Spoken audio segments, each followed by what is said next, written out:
এই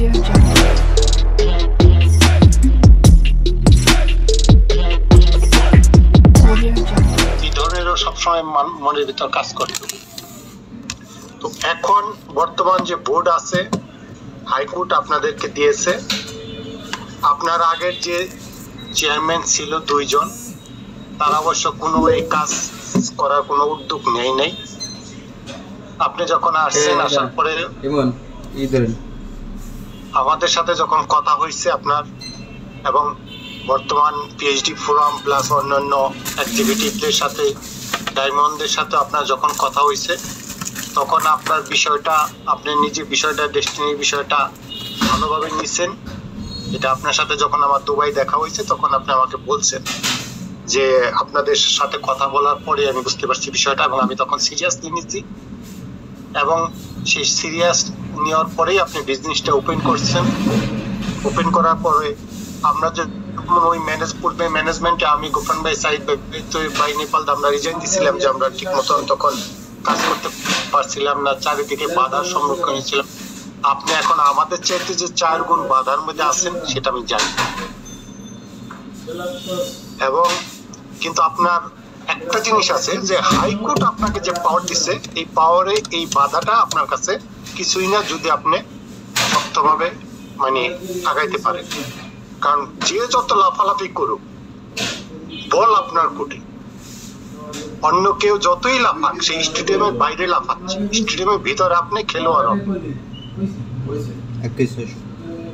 সো স্টেডিয়ামের বাইরে যে যত 6 পিটে, ওই 6 হয় না। বাট খেলতে হইলে স্টেডিয়ামের ভিতরেই খেলতে হবে, আর ওই জাতীয় দলের ওই 11 জনের হয়েই খেলতে হবে। বর্তমানে আপনি সেই জাতীয় দলের সেই 11 জনের মধ্যেই আপনি এখন চেয়ারম্যান করছেন। সো এটা হচ্ছে আপনার জন্য সবচেয়ে পজিটিভ সাইড। আমি আশা করব আপনি যে স্পিরিটে আগাচ্ছেন, আপনার এই স্পিরিটটা ধরে রাখবেন, এবং আপনি আরো গতি বাড়াবেন। কারণ আমরা যখন সোশ্যাল মিডিয়া খুলি, ফেসবুক খুলি, মানুষ বিভিন্ন রকম বিভিন্ন কিছু লেখে। তারা এটাও জানে না যে তারা আইন সম্পর্কে কি কি জানে না, তারা এটাও জানে না যে ডেস্টিনি সম্পর্কে তারা কি কি জানে না, ডেস্টিনি সম্পর্কে তারা কতটুকু জানে সেটুকু তারা জানে না। আমার অনেকের লেখা পড়ে মনে হয় যে তারা ডেস্টিনির ডিস্ট্রিবিউটরও না। বিশ্বাস করেন, ডেস্টিনির ডিস্ট্রিবিউটর হইলে সে এই কথা লিখতেও পারে না। এখানে ম্যাক্সিমাম মানুষ যেটা চলে হচ্ছে আবেগে, আইনে না। আইনের ধারাগুলো আপনি জানেন, আবেগ দিয়া কখনো আইন চলে না। সো আমার বিশ্বাস, আমাদের যে কোনো মুহূর্তে যে কোনো সহযোগিতা লাগে ইনশাআল্লাহ আমরা করব। আপনি আপনার আইনের ধারা দিয়ে 173/22 এই ধারা দিয়ে আপনি যেভাবে এগিয়ে যাচ্ছেন, এইভাবে যদি আপনি এবং আপনার বর্তমান যে ম্যানেজমেন্টে আরো কিছু লোক নিয়োগ দেওয়া দরকার, আপনি এইগুলা কালক্ষেপণ না করে ইমিডিয়েটলি তাদের নিয়োগ দেন। আপনার পাওয়ার অনুযায়ী নিয়োগ দিয়ে আপনি ভাই কোম্পানিটাকে চালান। আপনার সবচেয়ে বড় স্যাটিসফ্যাকশন হবে হচ্ছে যে আপনি এই 43 লক্ষ সিআইডি সেন্টারের লোকজন, আজকে আরেকটা সত্য কথা বলি, আমরা 45 লক্ষ বলি, 43,50,000 বলি, এটা সিআইডি নাম্বার, অরিজিনাল লোক 35 লক্ষর মতো। তো কারণ কারো 3টা সেন্টার, কারো 5টা সেন্টার, কারো 1টা সেন্টার আছে। তো এই যে 35 থেকে 36 আমার যতটুকু মনে পড়ে এই রেঞ্জের হবে। তো এই লোকগুলা, এতগুলা 35 লক্ষ লোক মানে কিন্তু 35 লক্ষ ফ্যামিলি। এই 35 লক্ষ ফ্যামিলিকে যদি আপনি এখন একটু সহযোগিতা করেন, এই লোকগুলা বেঁচে যাবে, এই লোকগুলা সামাজিক ভাবে তাদের মর্যাদা ফিরে পাবে। আর পাশাপাশি বর্তমান যে বোর্ড আছে, বোর্ডের পরিচালকরা কাছে আমি অনুরোধ করব যে আপনারাও কেউ, আমরা এখানে পৃথিবীতে দীর্ঘদিন বাঁচবো না। আমাদের একটা সময় সৃষ্টিকর্তার কাছে যেতে হবে, আমাদের একটা সময় সৃষ্টিকর্তার কাছে জবাব দিতে হবে। এই জবাবদিহিতার জন্য আপনি আপনার বিবেককে প্রশ্ন করেন যে কারা আপনাদেরকে প্রথম পরিচালক বানানোর জন্য সুযোগ তৈরি করে দিয়েছিল, সুযোগ দিছে এবং পরিচালক হয়েছে। তাদের সাথে যদি আপনি এখন ডিস্ট্রিবিউটারদের সাথে সেই জনগণে যারা আপনাকে তৈরি করছে তাদের সাথে বেইমানি করা আপনার বাবা মার সাথে বেইমানি করার ফল একই হবে। সো বর্তমান বোর্ডের পরিচালকদেরও বলবো, আপনার টিমের সাথে যদি আপনার ভুল বোঝাবুঝি থাকে সেটা আপনার ব্যর্থতা, আপনি নিজে সেটাকে মিউচুয়াল করেন। আপনি প্রত্যেকটা কাজের বাধা হয়ে দাঁড়ায় না, হয় কাজ করেন ভাই, তা না হলে নিচে থেকে কাজ থেকে সরে যান, দাঁড়ান, আরেকজনকে কাজ করার সুযোগ তৈরি করে দেন। আপনারা এখন কেউ কাজ করবেন না, অন্যজনকে কাজও করতে দিবেন না, টাইম সময় ক্ষেপণ করবেন। আপনি তো এটাও জানেন না যে আপনাদের মধ্যে পরিচালকদের মধ্যে 3 জন সদস্য মিলে কিছুদিন আগেও বাংলাদেশ ব্যাংকের একটা কমিটির সাথে বসছিল যে কিভাবে ডেস্টিনির এই সম্পদকে বিক্রি করে মানে উঠানো যায় এবং বিক্রি করে এদের মানুষের টাকা পয়সা কিভাবে ফেরত দেওয়া যায়, আপনাদের পরিচালকদের মধ্যে আছে 3 সদস্য বিশিষ্ট। কারণ বাংলাদেশ ব্যাংকে যাই ঘটুক আমি সংবাদ পাই, কারণ আমার ফ্যামিলির ওখানে 6 জন চাকরি করে এবং সবাই মোটামুটি ভালো পোস্টে আছে, এই কারণে আমি মেসেজগুলো পাই। এবং বাংলাদেশ ব্যাংকের একটা টিম মোটামুটি রেডি আছে যে তারা সরকার থেকে কোনো নির্দেশ পাওয়ার সাথে সাথে দেখবেন 15 দিনের মধ্যে যে কাজ 6 মাসও হবে না সেই কাজ 15 দিনের মধ্যে হয়ে যাবে, এরকম আমার কাছে ইনফরমেশন আছে, তারা রেডি হয়ে আছে। সো ভাই, আপনি যদি নিজে, আমি এখন বর্তমান পরিচালকদের বলতেছি, আপনারা যদি এই ভুলটা করেন, এরপরে আপনি নিজের কাছে সৃষ্টিকর্তার কাছে যতই তওবা করেন ভাই, আপনার এই ভুলের জন্য এই এতগুলা লোকের ক্ষতি হইলে আপনি কোনোদিন সেই ক্ষতি থেকে আপনি রেহাই পাবেন না। সো দয়া করে আপনাদের প্রতি অনুরোধ রইল, বর্তমান বোর্ডের প্রতি, যে দয়া করে আপনারা কাদা ছড়াছড়ি বন্ধ করে 173 হাইকোর্ট যে রায় দিছে সেই রায়ের অনুযায়ী আপনারা কাজ করেন। আপনার আমার কথা শোনার দরকার নাই, আপনার সাইদ ভাইয়ের, গোফরান ভাইয়ের কথা শোনার দরকার নাই, আপনি বর্তমান বোর্ড মিলে সিদ্ধান্ত নেন, আপনারাই সবাই মিলে একত্রিত হন। আপনারা এটা কোনো অমুকের ছাড়া এটা চলবে না। আরে ভাই, আপনি তো নিজে 2 সন্তানের বাপ, অমুকের ছাড়া যদি না চলে আপনি 2 সন্তানের বাপ কেমনে হইলেন? আপনি চালাইতে পারেন, সবই পারেন, নিজের প্রতি কনফিডেন্ট হারান কেন, আত্মবিশ্বাস হারান কেন? সো আপনারা দয়া করে এই নোংরা গেমটা খেলেন না। এই নোংরা গেম খেললে আপনি নিজেও জানেন না যে আপনি নিজে চোরাবালির মাঝখানে আছেন। এই বোর্ড যদি ব্যর্থ হয় তার দায় দায়িত্ব যখন 2 দিন পরে, কিছুদিন পরে যখন এই ডিস্ট্রিবিউটারদের মধ্যে থেকে মামলা হবে, তখন কিন্তু ওই মামলার আসামি কিন্তু আমি হব না, ওই মামলার আসামি হবেন আপনারা। সো দয়া করে নিজের বিবেক খাটান, অন্যের বুদ্ধিতে চলা দরকার নেই। আপনার নিজের বিবেককে প্রশ্ন করেন, প্রশ্ন করলে উত্তর পেয়ে যাবেন। আর ডিস্ট্রিবিউটারদেরকে আমি আমার এক্সিকিউটিভদের বলবো যে আমি জানি আপনারা প্রত্যেকটা জায়গায় আমাদের চেয়ে বেশি নির্যাতিত হয়েছেন, আপনাদের ফ্যামিলি থেকে আপনারা মোটামুটি বহিষ্কার হয়ে গেছেন। এখন আত্মীয় স্বজন, নিজের কারো কাছে কোনো যে মানে মূল্যায়ন, আপনার যে কোনো মূল্যায়ন নাই, আপনাকে অপদার্থ বিভিন্ন ভাবে আপনাকে হেয় করা হয়, এটা আমি জানি। অনেকে আপনারা বাসায় থাকতে পারেন না, কারণ আশেপাশের লোকজন, আশেপাশে যখন একটা রাজনৈতিক পরিবর্তন ঘটে তখন নতুন কিছু নেতার জন্ম হয়, তারা এসে যে অত্যাচার করে সেটাও আমি জানি। আমার সাথে অনেকের কথা হয়, আমার সাথে খুব খোলামেলা কথা হয়, অনেকে আমার মানে মেসেঞ্জারে অনেকের সাথে আমার সাথে ঘন্টার পর মানে প্রত্যেক দিনই কথা হয়, মিনিমাম 10-15 জনের সাথে আমার সাথে কথা হয়। সো সেজন্য আমি বিষয়গুলো জানি। তো আমি শুধু এইটুকু বলবো যে আপনারা দোয়া করেন, ধৈর্য ধরেন, এবং বর্তমান আমিও দোয়া করি আল্লাহ যেন এই বোর্ডকে হেদায়েত দান করে, আল্লাহ যেন চেয়ারম্যানকে, বর্তমান চেয়ারম্যান যিনি আছে প্রশান্ত ভূষণ বড়ুয়া, তার দীর্ঘ হায়াত কামনা করতেছি, আল্লাহ যেন তারেও সঠিক পথে রাখে এবং এই সাধারণ মানুষের টাকাগুলা ফেরত দিয়ে যেন একটা ভালো ব্যবস্থা করতে পারে। সৃষ্টিকর্তার কাছে এটাই হচ্ছে আমার চাওয়া, যে আমি মৃত্যুর আগে যেন পৃথিবীর যে প্রান্তেই থাকি সেখান থেকে যেন শুনে যেতে পারি যে না, আমার সমস্ত ডিস্ট্রিবিউটাররা, আমার গ্রাহকরা, আমার কোম্পানি, এরা সবাই টাকা ফেরত পাইছে। কারণ একটা জিনিস আমি একটু সময় হয়তো বা বেশি নিয়ে নিতেছি, অনেকে বলে মার চাইতে কখনো মাসির দরদ বেশি হয় না। এখন যাদের শুরু থেকে যদি ধরেন আপনি, আমরা প্রত্যেকে পেইড অ্যাপ ক্যাপিটাল দিয়ে এই কোম্পানিতে ডাইরেক্টর হয়েছি, যতগুলা ব্যবসা করছি, প্রত্যেকটা কোম্পানি, যতগুলা কোম্পানির পরিচালক হয়েছি, প্রত্যেকটার মধ্যে আমরা ইন্ডিভিজুয়াল ডাইরেক্টর হয়েছি এবং ইন্ডিভিজুয়াল টাকা দিছি, আমাদের টাকায় ব্যবসা চলছে।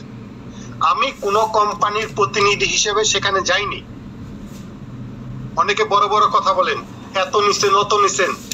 আমি যদি আপনাকে প্রশ্ন ছুড়ে দেই যে আপনি তো ছিলেন আর এক কোম্পানির প্রতিনিধি ডাইরেক্টর, তো প্রতিনিধি ডাইরেক্টর হিসেবে আপনি কি যে ওখান থেকে যে বেতন ভাতা কমিশন এগুলা পাইছেন, এটা কি ওই কোম্পানি তাই না জমা দিচ্ছেন না ব্যক্তিগতভাবে নিচ্ছেন? আপনি তো ব্যক্তিগতভাবে নিচ্ছেন। তাহলে আপনি তো আরেকজনের প্রতিনিধি হিসেবে হয়ে গেছেন। প্রতিনিধি হিসেবে হয়ে গেলে তো আপনার তো উচিত ছিল সেই কোম্পানিতে আইনা ওইগুলো ফেরত দিও। সো দয়া করে কথা বলার সময় হুশ করে বলবেন, মুখ খোলাইবেন না। এটা আপনাদের প্রতি অনেকের মানে সিনিয়রদের প্রতি অনুরোধ রইল। আপনাদেরকে এখনো সম্মান করি, রেসপেক্ট করি। আপনি যদি আপনার রেসপেক্টটুকু সম্মানটুকু না ধরে রাখতে পারেন, তাহলে কিন্তু ভবিষ্যতে যখন মুখ খুলবো তখন কিন্তু আপনার জন্য খুব ভালো হবে না। তো ভালো থাকবেন সবাই, সবার প্রতি দোয়া রইল। সবাইকে ধৈর্যশীল হওয়ার জন্য এবং দীর্ঘদিন ধৈর্য ধরার জন্য আপনাদের প্রতি আমি কৃতজ্ঞ। সৃষ্টিকর্তা যেন এই ধৈর্যের অবসান, আমি বর্তমান চেয়ারম্যানকে অনুরোধ করব এবং আশরাফুল আমিন সাহেবকে অনুরোধ করব যে ভাই, আপনি এখন যে দায়িত্ব পাইছেন, আপনি আপনার দায়িত্ব পালন করতেছেন, যে গতিতে আপনার গতি আরো বাড়াইতে হবে এবং খুব তাড়াতাড়ি আপনারা যেন একটা ভালো রেজাল্ট মানুষকে দিতে পারেন। আগামী 15 দিনের মধ্যে যেন অন্তপক্ষে 3টা গুড নিউজ দিতে পারেন, সেই টার্গেট নিয়ে কাজ করেন। ইনশাল্লাহ আমরা সফল হব। কারণ আপনারা কিছুদিন আগে দেখছেন যে এই যে জুলাইয়ের আন্দোলন যেটা হয়েছে, এখানে বাংলাদেশে অনেক বাগা বাগান বড় বড় নেতা ছিল, তারা কিন্তু সেই আন্দোলন করে নাই। আন্দোলন করছে সাধারণ স্টুডেন্টরা, মাত্র কয়েকজন, এবং আল্লাহর অশেষ রহমতে সৃষ্টিকর্তা তাদের মাধ্যমে দেশকে স্বৈরাচার মুক্ত করেছে। এখনো আপনারা অনেকে চিন্তা করছে অমুক ডায়মন্ড এক্সিকিউটিভ, অমুক লিডার, অমুক, তো না। আল্লাহর অশেষ রহমতে হয়তো এই সাধারণ যে পিএইচডি আছেন, যে এক্সিকিউটিভ আছেন, আপনাদের মাধ্যমেই হয়তো সৃষ্টিকর্তা দেশের জন্য ভালো কিছু ফল আনবেন, এটি আমি বিশ্বাস করি। ধন্যবাদ সবাইকে, সবাই ভালো থাকেন, আল্লাহ হাফেজ।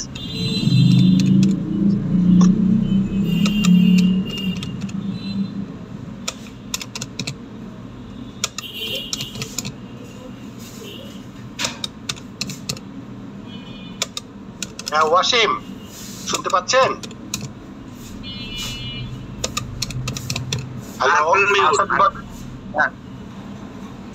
হ্যালো, আসসালামু আলাইকুম। ধন্যবাদ স্বপন স্যারকে তার গুরুত্বপূর্ণ বক্তব্য প্রদান করার জন্য। আমরা এই পর্যায়ে বক্তব্য দেওয়ার জন্য অনুরোধ জানাচ্ছি প্রতিষ্ঠাতা পরিচালক ফিনান্স সাবেক জনাব সাইদুর রহমান সাইদকে। সাইদ স্যারকে অনুরোধ জানাচ্ছি বক্তব্য দেওয়ার জন্য। সাবেক অর্থ পরিচালক ডেস্টিনি 2000 লিমিটেড।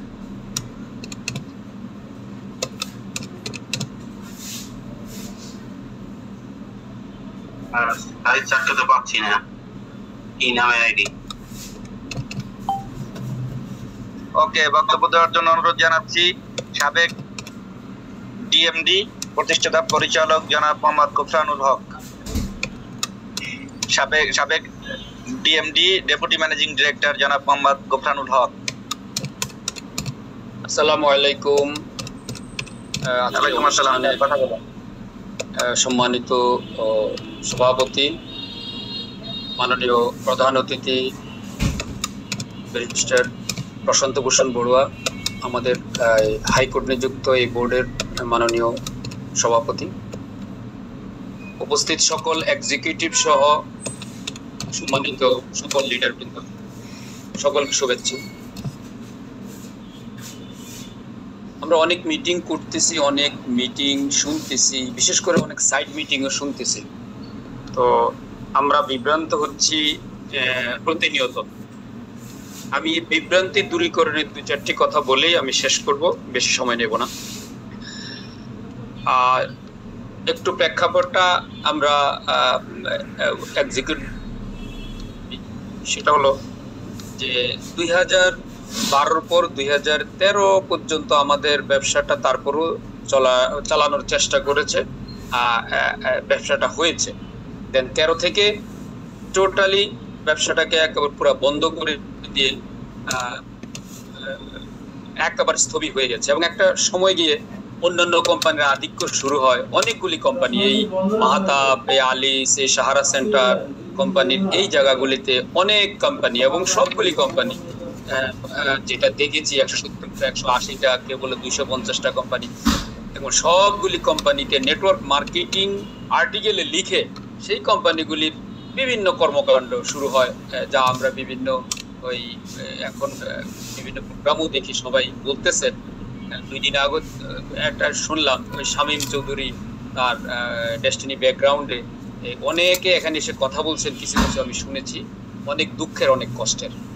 তো শুরু হওয়ার পর এক সময় যখন দেখলাম 2018 সালে একেবারে কোম্পানির ওয়েব পেজটি পর্যন্ত বন্ধ করে দেওয়া হয়, যেটা একেবারে খুব রিচ, সকল তথ্য, সকল আগের 11টা আমাদের এজিএম এর রিপোর্ট পর্যন্ত, ফাইন্যান্সিয়াল রিপোর্ট পর্যন্ত সেই ওয়েব পেজে ছিল, সকল তথ্য, এবং অনেক মানে ইনপুট দিয়ে অনেক সময় দিয়ে কিন্তু আমরা সেই ওয়েবসাইটটা তৈরি করেছি। সেই ওয়েবসাইটটা বন্ধ করে দেওয়া হয়। তারপর এক সময় এটা জেনারেল হারুন, আমাদের গ্রুপের চেয়ারম্যান, উনি একদিন আমাদেরকে নক করে, বিশেষ করে আমাকে নক করে, এবং উনি কোম্পানিটা নিয়ে কাজ করতে চাচ্ছেন। কারণ উনি বলেছিলেন, ব্যাখ্যা দিয়েছেন, 2018 সালের আগ পর্যন্ত ওনার যে জামিনটা ছিল সেটা কন্ডিশনাল ছিল, সে ডেস্টিনির সাথে যোগাযোগ রাখতে পারবেন না।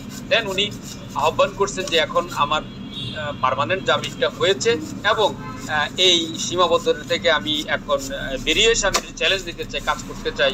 আমরা তখন কোম্পানি রেজিউম করার জন্য আমি উদ্যোগ নিতে চাই। আমি এক বাক্যে তাকে সহযোগিতা করতে চাই, এবং ম্যাক্সিমাম শেয়ার হোল্ডারদের এই জায়গায় ইনভলভ করার জন্য যোগাযোগ শুরু করি, এবং ওনার সাথে ট্যাগ করে দিই, এবং উনি আগাতে থাকেন।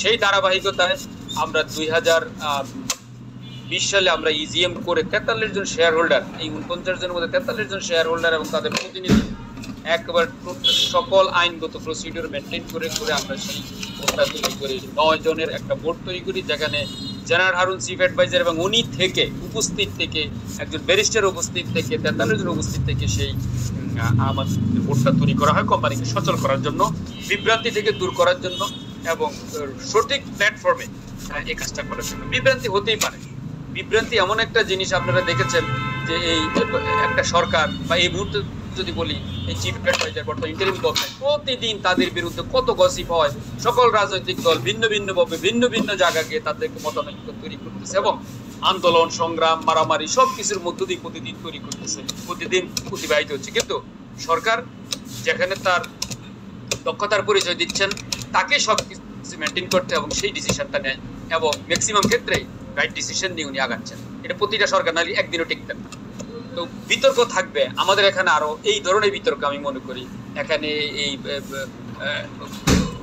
4 মিলিয়ন বেশি পিপল এখানে আছে, এখানে মতানৈক্য হতেই পারে। কিন্তু আজকে প্রধান অতিথিকে আমি বলবো, এবং বোর্ডে যারা আছেন তাদেরকে বলবো যে আপনারা সঠিক পর্যালোচনা করে আপনারা সেইভাবে সিদ্ধান্ত নেবেন, এবং সেই সিদ্ধান্ত মোতাবেকই, কারণ এক্সিকিউটিভ পাওয়ার সরকারের কাছে, কোর্টের কাছে, হাইকোর্টের কাছে জবাবদিহি এটা আপনারাই করবেন, আমাদের করতে হবে, আমরা শুধু আপনাদেরকে সহযোগিতা করতে পারবো। তো যাই হোক, সেই 2020 সালে আমরা সেই প্রেক্ষাপটে আমরা বোর্ডটা করি। এই বোর্ডকে আমরা সহযোগিতা করি, সকল ধরনের সহযোগিতা এখন পর্যন্ত করে আসছি।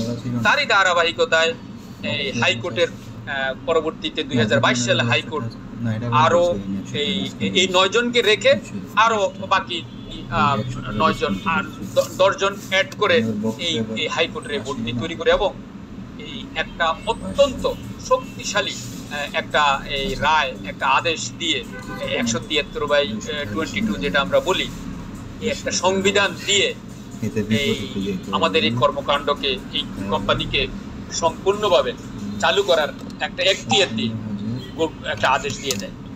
আমাদের দুর্ভাগ্য আমরা সেটাকে ক্যাশ আউট করতে পারিনি, সেটাকে আমরা কাজে লাগাতে পারিনি। এটা আমাদের ব্যর্থতা এই জন্যই, কারণ অনেক মতানৈক্যের কারণে আমরা এটা পারি নাই।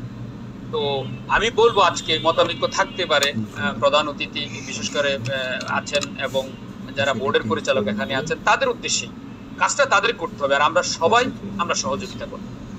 এখানে যারা আছেন তারা সেখানে যেটা আমি বলতে চাচ্ছিলাম যে 2020 সালে যখন আমরা বোর্ডটা তৈরি করি, 3টা আমি বক্তব্য দিয়েছি, কথা বলেছি, এখন পর্যন্ত একই বক্তব্য আমি 18 সাল থেকে দিয়ে আসতেছি যে 3টা উদ্দেশ্য নিয়ে আমরা এই বোর্ডটা তৈরি করেছি, আমরা উদ্যোগ নিয়েছি। 1, কোম্পানি চালু করা। 2, বিনিয়োগকারীদের বিনিয়োগ ফেরত দেওয়ার জন্য সম্পদ ব্যবস্থাপনার মাধ্যমে একটা বাস্তবসম্মত একটা পরিকল্পনা তৈরি করা, যাতে করে আমরা একটা পরিকল্পনা মাফিক আমরা যেহেতু আমাদের সম্পদ আছে, আমরা বিনিয়োগকারীদের ফেরতটা দিতে পারি। এটা আমাদের অনেক বড় লক্ষ্য। আর 3 নম্বর, এটার সাথে আমার নিজেরও ব্যক্তিগতভাবে ইন্টারেস্ট বেশি, যে আমরা এই 2টা কাজ যদি করতে পারি, তাহলে আমরা 3 নম্বর হলে আমরা এই কেসটা থেকে, এই মিথ্যা মামলা থেকে আমরা মুক্তি পেতে পারি, কোম্পানি মুক্তি পেতে পারে এবং 45 লক্ষ লোক এখান থেকে মুক্তি পেতে পারে। এই 3টা উদ্দেশ্যেই আমরা শুরু করেছি, আজ পর্যন্ত এটার মধ্যে আছি এবং এই আঙ্গিকে যতটুকু কথা বলি, যতটুকু কাজ করি, যতটুকু সহযোগিতা করি, এই 3টা উদ্দেশ্যকে বাস্তবায়নের দিকে। আমি মনে করি অনেকে বলে যে এই গ্রুপ সেই গ্রুপ, নতুন করে শুনতেছি নীল গ্রুপ কি সাদা গ্রুপ, অনেক কিছু শুনতেছি। তো বলবেন যে তাহলে গ্রুপ আসলে কোনটা? আমি বলবো এখানে যারা আছেন তারা সবাই বিচক্ষণ, দূরদর্শী, আপনাদের অনেক অভিজ্ঞতা, 12 বছরের একটা অভিজ্ঞতা, 12 বছর পরবর্তী 13 বছরের অভিজ্ঞতা, সবাই ম্যাচিউর, 40 বছরের উপরে বয়স। তো যারা আমরা বিজনেস সাথে আছি, আমাদের শিক্ষা, আমাদের অভিজ্ঞতা, আমাদের দূরদর্শিতা, বিচক্ষণতা, আমাদের বাস্তবিক সারাউন্ডিং এর যেই সকল পরিবেশগত তথ্য সবকিছু আমাদের কাছে আছে। সেই বিচারে আমরা মনে করি এভাবে আপনি চিন্তা করবেন বলে আমি মনে করি যে 3টার কথা বললাম, 3টা উদ্দেশ্য নিয়ে 18 সালে জেনারেল হারুন সহ আমরা কাজটা শুরু করেছি। কোম্পানি চালুকরণ, বিনিয়োগকারীদের বিনিয়োগ ফেরত দেওয়ার জন্য বাস্তব পদক্ষেপ নেওয়া এবং 3 নম্বর হইল এই কালিমা, এই 2টা কেস থেকে আমাদের সকলকে মুক্ত করা। এই 3টার পক্ষে যারা ডিরেক্টলি কথা বলে আছেন তারাই হইল কোম্পানির পক্ষের শক্তি। আরেকটা শক্তি হলো কোম্পানির বিপক্ষের শক্তি, যারা এই 3টার সাথে নাই তারা হলো কোম্পানির বিপক্ষের শক্তি। আজকে আপনাদেরকে আরো শক্তভাবে আমি ক্লিয়ার করতে চাই যে এখানে 2টা শক্তি, কোম্পানির পক্ষের শক্তি, কোম্পানির বিপক্ষের শক্তি।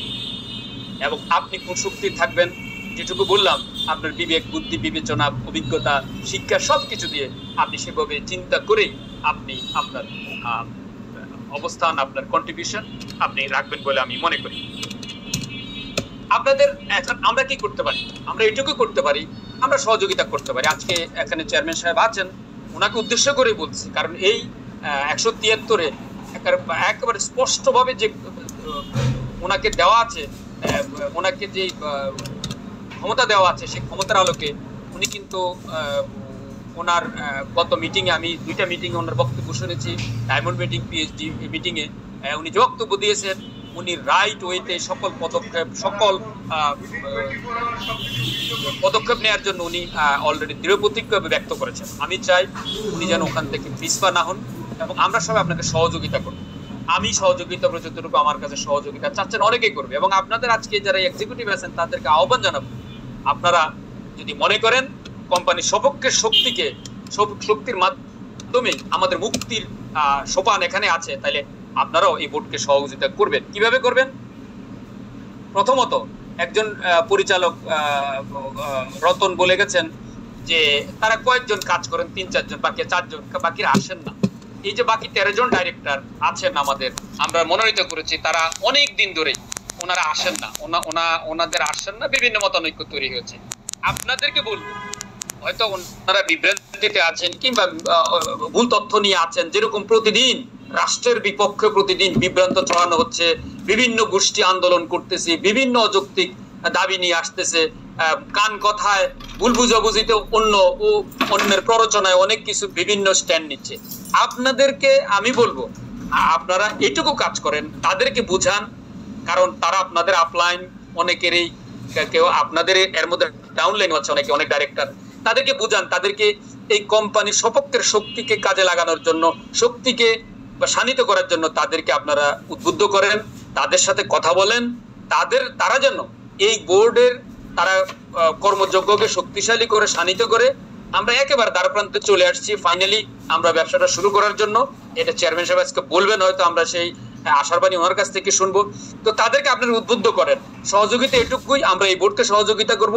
এবং বোর্ডে যারা নিষ্ক্রিয় আছে তাদেরকে আপনারা যে আঙ্গিকে পারেন, ফোন দিয়ে, মেসেজ দিয়ে, ফিজিক্যালি দেখা করে তারা যেন এই 173 রায়কে বাস্তবায়ন করে এবং এটাকে যেন নষ্ট না করে। এটা কয়েক, আমি বলি মিলিয়ন ডলার দিয়েও আপনি এই রায় বের করে আনতে পারবেন না, যেটা আল্লাহর অশেষ রহমতে এটা সব প্রণোদিত হয়ে হাইকোর্ট আমাদেরকে এই ধরনের একটা রায় দিয়েছে। এই রায়ের বাইরে দেশটিতে আমরা যত কথাই বলি, যত কিছুই বলি, লাল, নীল, হলুদ, সবুজ, ব্লু, যত কিছুই বলি, আর বাইরে কিচ্ছু নেই। এখন একমাত্র এক্সিস্টেন্স হইলো এই কোম্পানির জন্য আমরা কথা বলতেছি। এটার কোনো অফিসিয়াল কিচ্ছু নাই, শুধু মতামত দিতে পারবো, আবেগ কথা বলতে পারবো, কিন্তু আসল জায়গাটা হলো এই 173-এর এই রায়টা।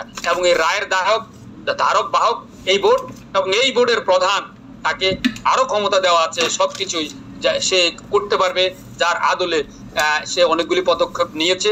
এখানে 2টা লোক এখন হ্যালো, হ্যাঁ শুনছি স্যার, এখন শুনছি। হ্যাঁ, ও আমার কি কথা শোনা যায় নাই? সমস্যা হচ্ছে আমার কথা শুনতে? স্যার এখন ক্লিয়ার। আচ্ছা, তো যে কথাটা বলতেছি, দুইজন আমাদের এখন যে সহযোগিতার কথা বলতেছি, বোর্ডদেরকে সহযোগিতা করেন, বোর্ডের মেম্বারদেরকে সচল করেন। 2টা ব্যক্তিকে আমাদের সবচেয়ে বেশি সহযোগিতা করতে হবে। এক, আমাদের সর্বোচ্চ এই সংবিধানের প্রধান ধারক আমাদের চেয়ারম্যান, ওনাকে আমাদেরকে সকল সহযোগিতা করতে হবে, ওনাকে সাহস দিতে হবে, ওনার হাতকে শক্তিশালী করতে হবে। 2, উনি একজন অপারেশনাল হেড এখানে নিয়োগ দিয়েছেন কাজগুলি করার জন্য, জনাব আশরাফুল আমিন, যিনি শেয়ার হোল্ডার এবং বর্তমান অপারেশনাল হেড হিসেবে তাকে দেওয়া হয়েছে, এবং চিফ কোঅর্ডিনেটর হিসেবে, ম্যানেজমেন্ট কোঅর্ডিনেটর হিসেবে তাকে নিয়োগ দিয়েছেন। তো এই সেটআপটা যাতে করে অপারেশনটা ঠিক মতো করতে পারে, তাকে সহযোগিতা করবেন। আলী সেন্টারে এখন বর্তমান রেজিস্টার্ড অফিসে আপনারা সেখানে যাতায়াত করবেন এবং তার হাতকে শক্তিশালী করবেন, সেই জন্য অপারেশন কাজগুলি করতে পারে। যেখানে আপনাদের সুযোগ থাকে, সহযোগিতা চাই, সেখানে তাকে সহযোগিতা করবেন। এবং আমরা অচিরেই আমরা বলবো চেয়ারম্যান সাহেবকে, অপারেশনাল কাজে আমাদের আরো লোকবল নিয়োগ দরকার, সেই প্রয়োজনীয় লোকবলগুলো নিয়োগ দেওয়ার জন্য আপনি একটা কার্যকরী, দক্ষ একটা ম্যানেজমেন্ট টিম, অপারেশনাল টিম আপনি সেখানে সেট করলে আমাদের কাজগুলি সুচারুভাবে আমি মনে করি সম্পন্ন হবে। তো আমার কথা এটুকুই যে আমাদের করণীয়, আপনাদের করণীয় কি? আপনাদের করণীয়টুকু আপনারা করেন, আপনার করণীয়টি যদি আপনারা করেন, আমাদের করণীয়টুকু যদি আমরা করি, বিভ্রান্তি না হয়ে, উল্টো পাল্টা কথাবার্তা না বলে, এই অভিজ্ঞতার আলোকে, বাস্তবতার আলোকে যদি বুঝেন, আমরা সবাই বুঝি, এই জন্য বলেছি 40 বছরের বয়সের এখানে কেউ কম নেই, আমরা সবাই বুঝি। আমাদের এই বুঝ থেকে আমরা যাতে করে নিজেরা একটু অনুধাবন করতে পারি যে 173-এর বলে যে বোর্ড আছে এবং বোর্ডের চেয়ারম্যান আছে এবং চেয়ারম্যান কর্তৃক নিয়োগকৃত যে অপারেশনাল টিম আছে, সেই টিমটা হলো আসল টিম, এবং এদের মাধ্যমে আমাদের মুক্তি সম্ভব, আপনাদের ব্যবসাটা আপনাদের হাতে নেওয়া সম্ভব। আপনারা মুখিয়ে আছেন, অনেকে মুখিয়ে আছেন যে আমরা ব্যবসাটা করতে চাই, করব। আপনাদের টিম মুখিয়ে আছে, অনেকে বিভ্রান্ত হয়ে আছে, অনেকে হতাশ হয়ে আছে, বাট এই মানুষগুলি তারা হতাশ হন নাই।